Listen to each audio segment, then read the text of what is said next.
Today we have with us a substitute letterman. It was impossible for Mr. Letterman to come from New York to join me in my conversation, so I have pulled in another good friend of mine, and that is Anthony Capps, third grade teacher in Baldwin County at the Gulf Shores Elementary School.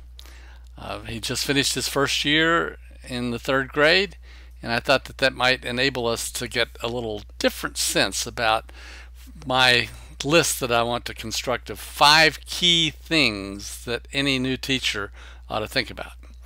So we're going to just discover these in this conversation. So Anthony, if you were trying to think about what are some of the most important things that you ought to prepare yourself to do as a teacher, and you're not there yet, you're just starting really in education as the EDM 310 students are, how can we make up this list of what would be one of those things that we'd want to prepare for? One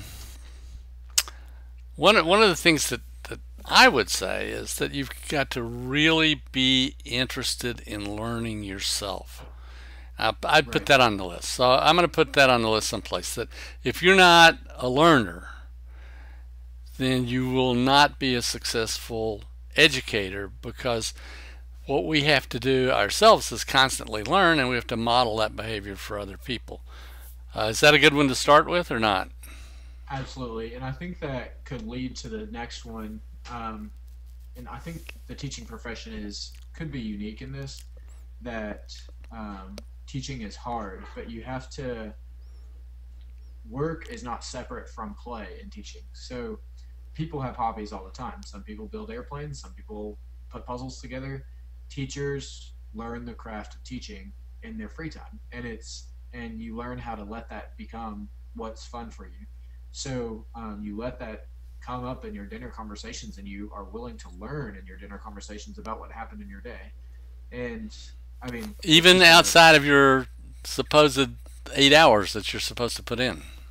right, and you're reading books that you learn to couple your fiction books with research, and you become fascinated by what you're reading, and admit that it's okay to be fascinated by that, and it's okay not to get paid to be fascinated by that. Right. So let your work become a fun experience for you, and if you can do that, then I think you're going to be very successful in anything that you do. Okay, so we're going to put on our list, it's hard work, but it's fun at the same time if you let it be fun, and it never ends, that it's a constant process. Never ends, and it's very rewarding. And very rewarding. Okay, I guess it's my turn to come up with one. Okay, one of the things that it seems to me that's important to be, I sign a blog post by Joe McLean every year, and he talks about the fact that there's surprises that always happen. And I remember the story that you told about the people, all of the big dignitaries from the state and from the county coming into your classroom, and your kids were all on the floor painting because the servers were down or the computers weren't working or something. I've forgotten what the problem was. And there they were, all on the floor, either making their arguments about what they were going to paint was an important part of the things they wanted to communicate, or they were actually doing the painting. So we have to be what should I say, flexible, creative. We can't be committed to one particular way of doing something. We have to be able to respond to events that we don't expect. I'll give you one example of mine. I changed the class a lot this semester, in large part because of the help you gave me, and I had a blog post assignment where I wanted people to do either, I said I wanted them to do either a video or a Google presentation about either iCurio or Discovery Ed. Actually, what I wanted, after I watched their one video and the rest of them were presentations, I wanted them to cover both. I didn't want them to leave without one, but that's not what I said. The second thing was that they did presentations, but I didn't have them do an audio overlay. So if they used short bullets, which is what we want them to do, I really didn't know what they were going to say to accompany that, and I wanted to know that. And if they had a great big block of text, I got worried about, oh no, are you going to read that to the audience?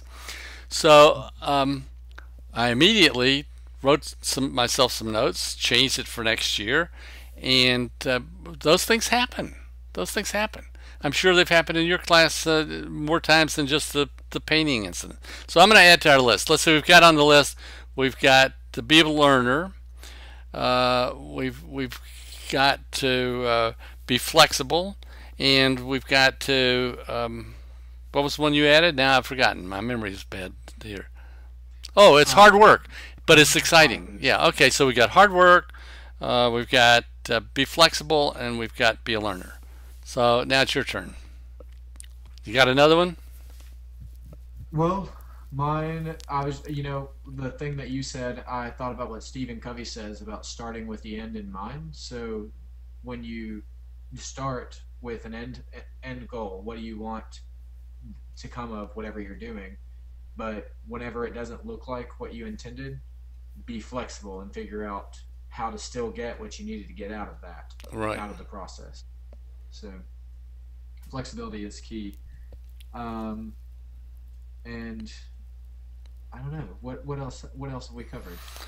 Um, well, I remember you talking about in one of the videos that we did that a key factor was to get kids engaged. Um, Right. So one of the goals is to have 100% engagement because that's you a high standard, my friend. 100%. well Bush wasn't crazy. He said, "What is it? No child left behind," and it's critical. That is out of that context. Now, whenever you're talking about context, it And is don't go critical. running for president yet. Wait. Right. Make sure that you're not leaving any kid behind, and you can do that by, making it content that they care about, or making it a process that they want to use and they want to investigate with. Let them discover something and get excited about it. Make it shareable so that they have an audience to share it with. There's so many different ways to get kids motivated to want to learn, and I think that it is crucial that we're constantly thinking about how can I get every single one of my children involved in this learning process with me today. And if you're a third grade self-contained teacher, how can I get that to happen in all 7 subjects that I teach? So, and let me know when you find out. Yeah. Okay. I was just gonna say. But you said something that just a minute ago that really made me think about sharing. I mean, one of the things that we don't do enough of, I think, that I don't do enough of, is I haven't figured out in a college class how to really share. I read this book every year, not book, but I read the last lecture of Randy Pausch, which just is a wonderful commentary on teaching. And the fascinating thing is about how he was able to get his students to share their products with across the board students at Carnegie Mellon from all sorts of disciplines.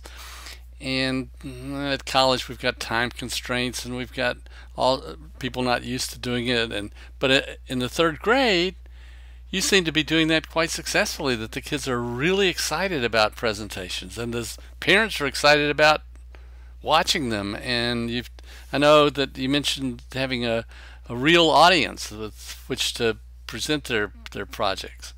So is that something we ought to add to our list of You know what? I'm gonna change a little bit. I'm gonna say that one of the things on our list needs to be reflect, and I don't Ah, think that's great. you can Yeah, reflect meaningfully right. unless you have a purpose for reflection and an audience.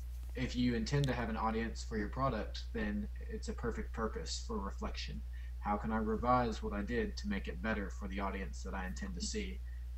Or whenever you're watching it with that audience, use their critiques to make it better for the next time. So an audience lends itself to reflection, and but the reflection think needs to be the goal. So yes, And students in the third grade can do this. yes, Absolutely. Absolutely. Yeah, I found it very hard for a lot of my students to reflect on their own work. That I don't know whether they're scared to, or they don't have any practice in doing it, or that they don't want to put the time in to do it, or they've never been asked to do it. I just don't know. But it seems to me that that's a really critical factor. I'm glad you brought that up because that reflection and self-evaluation is really important in the whole process of learning. Well, Lucy Calkins is a famous educator, and she Who? I has missed a the name. Lucy Calkins. She's the one Okay. that wrote Pathways to the Common Right. Core, Mm-hmm. and she's got a video series out. And in one of the videos that I've recently watched, she talks about writers and how some writers will read what they write like a curmudgeon, like an old curmudgeon on a front porch, cursing the young kids that walk by on the sidewalk out front. Right?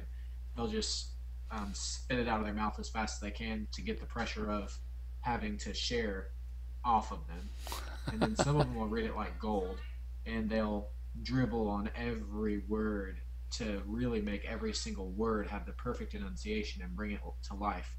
And I think that once you can establish a culture in your classroom to where it's a healthy dose of competition, of pride, of collaboration, and of purpose, then you're going to have more students reflecting and sharing their work as if it were gold instead of students who are sharing and reflecting on their work as if they're curmudgeons.